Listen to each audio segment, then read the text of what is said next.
El poder de la tarde, los martes de salud, aquí estamos de vuelta.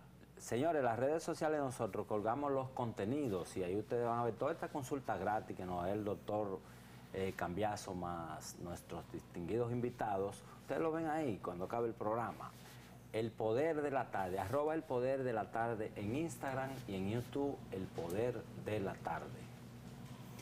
Bueno, el día de hoy hemos tenido un banquete, comenzando con otorrinolaringología y siguiendo ahora con lo que es nefrología.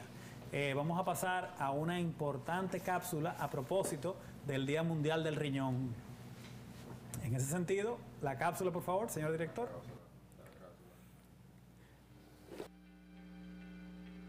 El Día Mundial del Riñón, celebrado cada segundo jueves de marzo, promueve el acceso asequible y equitativo a la educación sanitaria, la atención en salud y la prevención de las enfermedades renales. Los riñones tienen una función básica para nuestro cuerpo. Filtran los desechos y el exceso de líquidos de la sangre que luego son excretados en la orina. La enfermedad renal crónica del riñón, también llamada insuficiencia renal crónica, describe la pérdida gradual de la función renal. Cuando las enfermedades renales crónicas alcanzan una etapa avanzada, niveles peligrosos de líquidos, electrolitos y los desechos pueden acumularse en el cuerpo.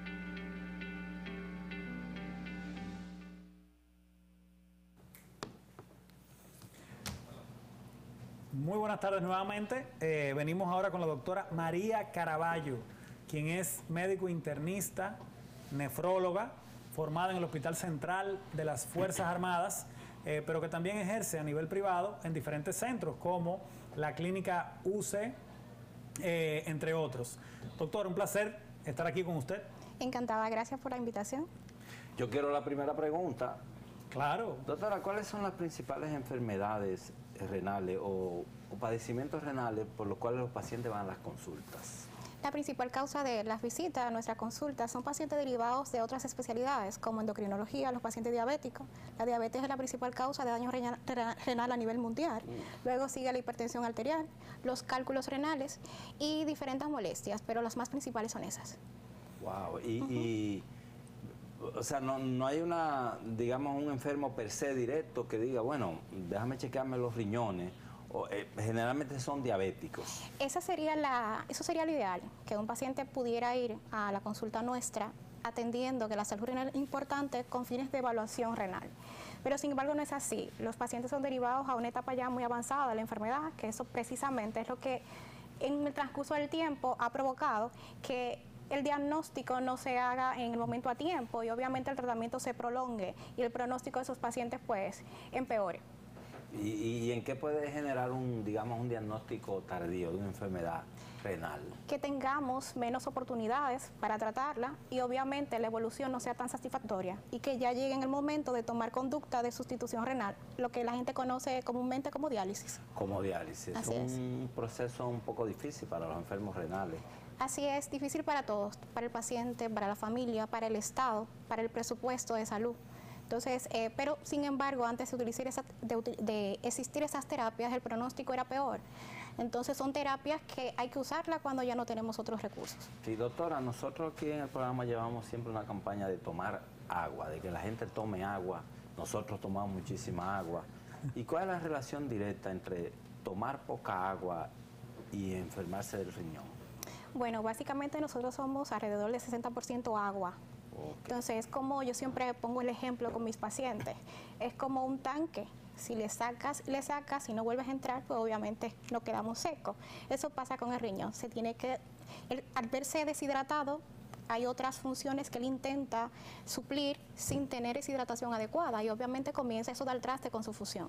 La formación de cálculos, una de las principales causas por deshidratación, aparte de que el tema de la diabetes también, la forma de alimentarnos, pues justamente la ingesta de sal, pues genera más necesidad de tomar agua y si obviamente no suplimos esa necesidad, el riñón se ve sobrecargado. ¿Y las bebidas azucaradas pueden dañar el riñón o las bebidas gaseosas? El problema es que esa oportunidad de tomar agua está siendo sustituida por otras bebidas. Y ciertamente, en vez de tomar agua, tomamos un refresco. No es que ciertamente ese refresco como tal pueda hacer un daño como tal, pero si en vez de utilizar agua, pues nos enfrascamos en esa toma de bebidas que a final de cuentas están llenas de colorantes y de azúcar, pues no estamos tomando la mejor decisión. ¿Y el agua de coco es buena para los riñones? Es buena siempre y cuando no tengamos una alteración renal ya detectada, porque el agua de coco es rica en potasio y ciertamente el órgano responsable de eliminar la cantidad de potasio que ya es excesivo en el cuerpo, pues es el riñón. Y si ya tenemos una alteración renal, pues el riñón se ve forzado a trabajar de más y eso puede ser un poquito tóxico. Pero el pueblo siempre dice, el agua de coco ayuda a los riñones, o sea que el que ya está enfermo de los riñones y no lo sabe, bebe agua de coco y le puede hacer daño. Así es, porque le va a elevar el potasio elevado provoca muchísimas alteraciones a nivel cardíaca y eso es un peligro. Bueno, si una gente quiere hacerse su chequeo general y saber cómo anda su función renal, lo más importante sería visitar su nefrólogo, pero al mismo tiempo también hacer algunas pruebas de sangre, algunos estudios. En ese sentido, ¿qué le recomendaría a la población? Bueno, el nefrólogo va a indagar sobre la historia familiar. Hay un componente familiar en alteración renal, sus antecedentes hospitalarios, antecedentes personales, hábitos tóxicos, y va a indicar analíticas como hemograma, urea, creatinina, ácido úrico, va a utilizar también el examen de orina y sonografía abdominal. Básicamente pueden, según esas alteraciones, pueden arrojar otro tipo de pruebas, pero principalmente esas serían las del lugar. Y electrolitos, claro está. Okay, de acuerdo, bueno, también como comentabas que la diabetes es una de las principales causas de nefropatía, sumamente importante ver cómo están sus niveles de glicemia, claro que sí. sus niveles de hemoglobina glicosilada, y también a veces la gente interrelaciona, Pedro, el riñón con que es quien, ¿verdad?, se encarga de filtrar, ¿verdad?, por decirlo de una forma u otra, algunas impurezas, y a través de unos conductos que son los uréteres que llegan a lo que es la vejiga, por donde pasa la orina, y por ende también cuando hay infecciones complicadas pueden verse envueltos en temas infecciosos, pero mucha gente desconoce que el riñón tiene una función muy importante en regular lo que es la presión arterial a través de un sistema que es el sistema renina, angiotensina, aldosterona. Explíquenos un poquito de eso, doctora. Ok, el riñón también tiene funciones endócrinas, es decir, producir hormonas. Entre ellos está la renina. En situaciones de hipotensión, en situaciones de disminución de oxígeno, el riñón produce una hormona que se llama la renina y esta a su vez activa un eje completo, renina, angiotensina, aldosterona, que a final de cuentas lo que intenta es formar o provocar vasoconstricción a nivel periférica y eso es suplir las demandas a nivel de sangre o a nivel de volumen sanguíneo, a nivel de toda la economía del cuerpo. Es un sistema bastante complicado, no es tan simple como lo pinto, ciertamente es uno de los retos y de la base de la fisiología renal, pero entre sus funciones endócrinas son las más importantes. También la producción de eritropoyetina, no olvidarlo, por eso a veces son derivados los pacientes para investigar causa de anemia, porque sí hay una afección renal que bien pudiera estar relacionado con anemia, entonces sí hay que determinarlo. De acuerdo, tengo 3 preguntas aquí, Pedro. Adelante. Quiero hacérselas de manera rápida a la doctora y para que de una forma didáctica, para que la población entienda, nos las responda. ¿Cuándo un paciente debe de ir a diálisis? Me pregunta, ¿en qué momento un paciente debe de hacérsele un trasplante de riñón? Es otra de las preguntas. Y la otra pregunta es, ¿los problemas renales son más frecuentes en hombres o mujeres?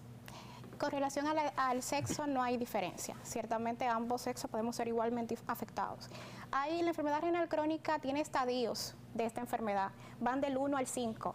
Cuando el filtrado glomerular, que es la tasa, es el que calculamos los nefrólogos para determinar el daño o lo avanzado del daño renal del paciente, cuando esto baja de 15, pues son pacientes que deben ser candidatos, deben ya estar preparados para una terapia de sustitución renal, ya sea hemodiálisis, diálisis peritoneal e incluso trasplante. Estos pacientes deben ser derivados al programa de trasplante, donde se van a hacer sus estudios del lugar y van a intentar estar en la lista de espera de trasplante, y si ya tienen un familiar que puede ser candidato para ser donante, pues hacer los preparativos del lugar. Excelente. Los cánceres de riñón, ¿qué tan frecuentes son? ¿A qué edad principalmente los vemos? Coméntenos un poco sobre eso. A partir de los 40 años, en mi experiencia y en la práctica médica no son tan frecuentes como esperaríamos, pero sí un porcentaje de 5 o 10%, quizá un poquito más, depende de la población. Hay en otras... ¿Perdone? Digo, considero que es alto, ¿no? Sí, ciertamente, quizá un poquito menos en algunas regiones, pero no es tan frecuente por lo menos en la actualidad. Pero yo no sabía que al riñón le daba cáncer. Sí, hay cánceres, incluso, y hay alteraciones arteriovenosas también, masas que pueden ser de origen benigno, pero hay que diferenciarlo, ciertamente. Doctora, yo quiero hacer un checklist con usted. Le voy a preguntar algunas cosas y usted me responde de forma corta, vamos a decir. ver. ¿Las bebidas gaseosas dañan el riñón? Debemos evitarlas. ¿El alcohol? Debemos ser moderados. ¿Fumar? Debemos evitarlo. ¿Caminar mucho? Debemos motivarlo, pero hidratados, mantenernos hidratados. Y siempre los excesos son perjudiciales. Montar bici sí, adecuado. ¿Beber poca agua? Malo, muy malo. ¿Acostarse tarde? Debemos descansar, garantizar nuestras 6 o 8 horas de descanso, es lo ideal. ¿Levantarse temprano? Si podemos hacerlo, pues bien. Bueno, pues ya yo pasé la prueba. Y bueno, yo espero haberla pasado por igual. La población, porque hay muchos mitos con relación al riñón, doctora. Sí, así es. Mitos. Así y también hay un tema, y discúlpeme cambiazo, que hay como una frontera muy frágil entre el nefrólogo y el urólogo. O sea, hay personas que tienen, se sienten problemas de riñón y van donde el urólogo. Y no saben a dónde acudir. No saben dónde acudir. Y ¿dónde está el pilotillo que marca la frontera entre la clínica del urólogo y del nefrólogo? Bueno, básicamente el nefrólogo es el médico clínico de riñón. El urólogo es el médico quirúrgico de riñón y las vías urinarias. ¿De acuerdo? Okay. Entonces sería básicamente para diferenciarlo muy fácil. Bueno, y que el urólogo también se encarga sobre todo de ver también lo que es la glándula prostática. Así es. Sin embargo, una situación que ocurre y que preocupa mucho es la hematuria. La hematuria es el sangrado en la orina. ¿Cuáles son las posibles causas de un sangrado en la orina? ¿Por qué pueden ocurrir? Cuando una gente ve un sangrado en la orina, ¿qué debe de hacer? ¿Qué estudios hay que hacerle? ¿Dónde debe de acudir ese paciente? Ok, una de las causas más frecuentes son los cálculos renales, las piedras en los riñones que la gente describe. También hay que descartar causas glomerulares, es decir, el glomérulo se afecta, enfermedades congénitas importantes, entonces debe diferenciarse. Es importante si tenemos algún tipo de dolencia y ya idealmente debemos pasar por el médico clínico. El médico clínico va a hacer las evaluaciones del lugar y va a intentar dar con el diagnóstico. Y ya una vez, si el paciente tiene criterio quirúrgico, entiende que es de causa obstructiva, por ejemplo, en el sexo masculino es muy frecuente esto, pues si tiene que derivar al urólogo lo va a hacer. Pero idealmente debe ser una evaluación integral, que debe empezar por el clínico y posteriormente ser derivado. De manera práctica, es importante que vaya a su nefrólogo. Idealmente. En segundo lugar, el nefrólogo le va a indicar algunos análisis y algunos estudios para ver cuál es la causa. Y dentro de esas causas tenemos, para recapitular, en primer lugar, las obstructivas vinculadas a piedra, pueden haber también vinculadas a tumores o cánceres, también trastornos de la coagulación, sobre todo en pacientes que están tomando anticoagulantes por traumas. Se ve también la hematuria post ejercicio intenso, que también la podemos observar. O sea que la verdad que en medicina, y hago esta aclaración o esta salvedad, no todo es 2 más 2. A veces la gente llega a donde su médico y quiere una respuesta inmediata y no sabe que se requiere un escrutinio y que inclusive su médico, sobre todo si es bueno, va a pedir interconsulta en caso de si es un nefrólogo, puede ser con un hematólogo, puede ser también con un urólogo, etcétera. O sea, la medicina de hoy día es colaborativa. Tenemos una llamada, por favor, su pregunta. Buenas tardes. Yo quería saber... buenas tardes. Adelante. Muy buenas tardes, su pregunta. Si una persona tiene un solo riñón, sí, se nace... ¿puede sentirse muy cansada? Sí, hay que saber primero la causa de por qué tiene solo riñón. Si nació sin un riñón o si fue extraído por la consecuencia de algo. Es importante descartar esto, porque hay personas que nacen con un solo riñón y ese riñón es capaz de suplir las demandas normales del cuerpo y pueden no llegar nunca a presentar alteración a nivel porque ese riñón sí es funcional. Entonces no necesariamente porque haya nacido con un solo riñón puede repercutir su vida. Obviamente es un paciente que requiere evaluación porque tiene mayor riesgo, pero su vida puede continuarla de manera normal. Pero idealmente si tiene alguna manifestación de cualquier tipo debe ir a su médico y ser evaluado. Doctora, también hay una enfermedad como que son quistes que ahogan los riñones, así, ¿no? Bueno, hay enfermedad renal poliquística. Exacto. Exactamente, sí, es una condición genética, una condición familiar, es importante y es muy frecuente, el tratamiento es costoso y es importante detectarla a tiempo porque el tratamiento curativo como tal no existe, pero hay tratamientos que intentan retrasar el avance de esta enfermedad.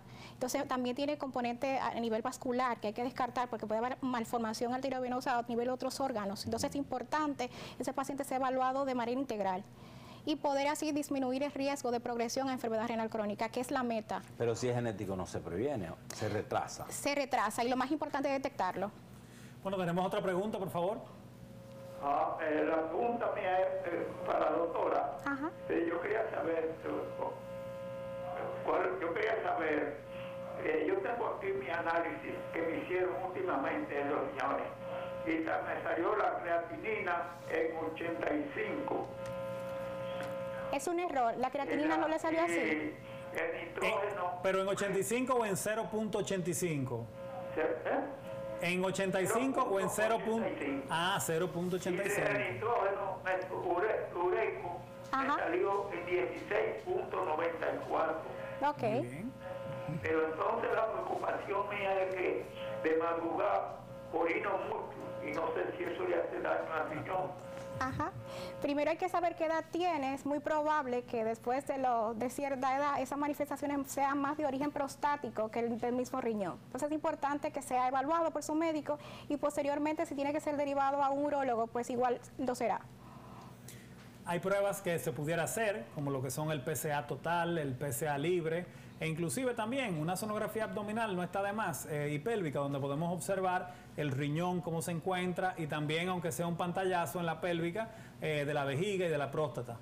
Así es. Sí, doctora, una vez yo fui donde Guillermo Álvarez, que es un nefrólogo maestro de la nefrología dominicana también. Presidente del SLAM. Con un dolor en la espalda que yo decía que era de los riñones. Sí. Y él me dijo, ven para acá, Pedro Ángel. Tengo una relación, ¿no?, de periodista a médico hace muchos años. Y él me chequeó, duró como una hora chequeándome. Y me dijo algo, me dijo, Pedro Ángel, tú no tienes problema en los riñones porque los riñones no duelen. Algo así me dijo. ¿Usted sabe qué era? Presión alta. Gracias le doy a Dios y al doctor Álvarez que me detectó esa presión alta, porque si yo seguía esa presión alta silenciosa, me parece que ese es uno de los daños que tiene el riñón. ¿La presión alta daña los riñones? Sí, y también un daño renal puede ser secundario a hipertensión arterial y viceversa. ¿Cómo es eso? Ok, un riñón puede dañarse producto de hipertensión arterial mal controlada. Okay. Pero también cuando ya hay un daño renal se puede manifestar por hipertensión arterial. Es decir, que ambas cosas pueden pasar. Entonces lo importante con esto es ir a tiempo, ir a su médico, determinar qué alteración tiene y poder poner tratamiento, que es lo más importante. Doctora, nos están preguntando por aquí también que nuevamente, si alguien la quiere contactar, que nos diga su teléfono, sus redes sociales, ¿dónde contactarlo? Ok, en Instagram estoy como Mara Caraballo, me puedes encontrar en el Centro Médico Cubano, estoy ahí los lunes y miércoles, en el Centro Médico UCE estoy lunes y miércoles ahí también, y estoy en la Clínica Independencia Norte los jueves, y mi número de teléfono es 809-849-8686, a sus órdenes. ¿Y tienes redes sociales, doctora? Sí, Mara Caraballo Nefro. Mara Caraballo, que lo mismo. Ya ustedes saben, esto es consulta gratis que estamos Quiero aprovechar, si me permite. Llamen. Si me permite, invitar a todos a que el próximo jueves, a partir de las 5 de la tarde, en la Galería 360, la Sociedad de Nefrología tiene pautadas charlas educativas en esa plaza comercial. Es libre al público, la idea es detectar a tiempo, concienciar a las personas sobre la importancia de la salud renal y que podamos socializar con los diferentes nefrólogos y la comunidad y que a final de cuentas esos números puedan bajar, porque un 10% de la población general tiene algún grado de enfermedad renal crónica y lo más importante es su detección para un tratamiento oportuno. Excelente actividad. Excelente iniciativa y nos vamos con la próxima pregunta. Buenas. Buenas tardes, por favor. Buenas. Buenas tardes, por favor, una pregunta para la doctora y los panelistas. Adelante. ¿Qué influencia puede tener en la medicina preventiva de ese aceite que se quema en todas las esquinas del país, saturando ese aceite, vendiendo ya en qué fritura? ¿Qué influencia puede tener esta para los filtros del riñón, para la medicina preventiva, para orientar a la ciudadanía de que ese aceite, principalmente el Ecatol o el aldehído, después que se queme el aceite, ¿qué influencia puede tener para tapar los filtros renales? Gracias. Bueno, muchas gracias por su pregunta. Se la vamos a responder desde el punto de vista de medicina preventiva y desde el punto de vista también de nefrología. Desde el punto de vista de medicina preventiva, definitivamente estamos llamados a llevar un plan de alimentación que sea bajo en grasa, que sea bajo en sal, donde también tengamos una hidratación abundante, donde consumamos con frecuencia lo que son vegetales, pescados y alimentos que no sean proinflamatorios. Definitivamente este tipo de aceite favorece a que se eleven los niveles de colesterol, pero sobre todo el colesterol de baja densidad o el de muy baja densidad, que es el que influye en muchas ocasiones también de que se forme la placa ateromatosa, que puede favorecer a que se produzcan obstrucciones en el sistema arterial y venoso y por ende aumentar el riesgo de enfermedades coronarias, cerebrovasculares, hipertensión y por ende también daño renal.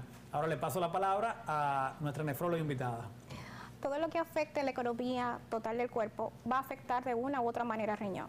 Incluso hemos detectado pacientes en estadios tempranos de enfermedad renal crónica o quizás en estadios un poquito más avanzados.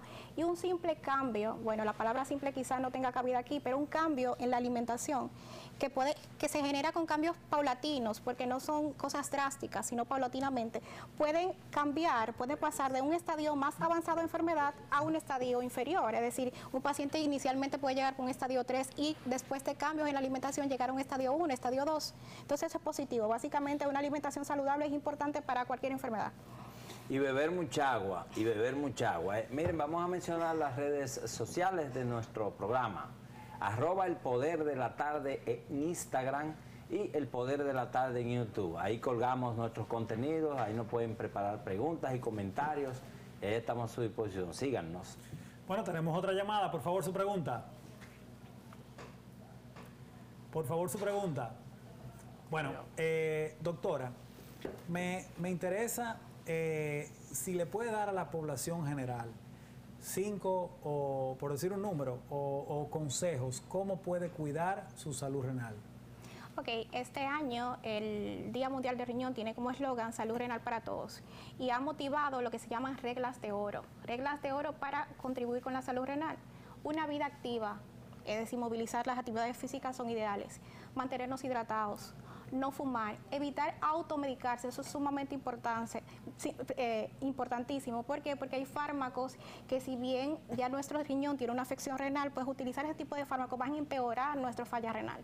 Entonces, principalmente los AINES, algunos antibióticos sin prescripción médica y sobre todo si somos diabéticos, intentar controlar nuestra diabetes. Eso se hace paulatinamente en conjunto con el endocrinólogo y controlar los niveles tensionales arteriales. Esas son las pautas o las reglas de oro ideal para contribuir con nuestra salud renal.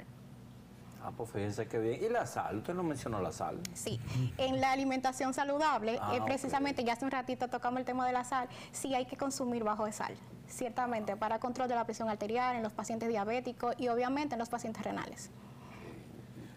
Claro que sí. Como último mensaje, ya que el programa está concluyendo, aproveche para darle un último mensaje a todos los televidentes. Bien, no podemos elegir padecer de una condición, pero sí podemos elegir en el momento o cambiar el pronóstico de esta patología. ¿Y cómo se hace? Pues acudir de una forma temprana pues va a permitir que el diagnóstico sea precoz y el tratamiento sea las mejores alternativas que se tengan, porque ciertamente cuando los pacientes van en una etapa muy avanzada, pues ya las opciones son muy mínimas y esto obviamente va a variar el pronóstico y la evolución de los pacientes. Entonces, básicamente, el riñón es importante, el riñón no solamente duele, y como comentaste anteriormente, el riñón muy pocas veces duele, solamente duele en situaciones de obstrucción, como por ejemplo provocadas por cálculos renales, y son cuando son de un tamaño tan importante que están obstruyendo las vías urinarias, pues en ese momento que provocan dolor. Pero ir a sus controles es lo más importante. Bueno, yo creo que podemos cerrar el programa diciendo que un chequeo médico a tiempo puede salvar su vida. Y hemos visto el mismo mensaje por parte de otorrinolaringología, por parte de nefrología y también ahora por parte de medicina preventiva. O sea que a cuidarse y hacerse su chequeo médico preventivo. Muy buenas noches.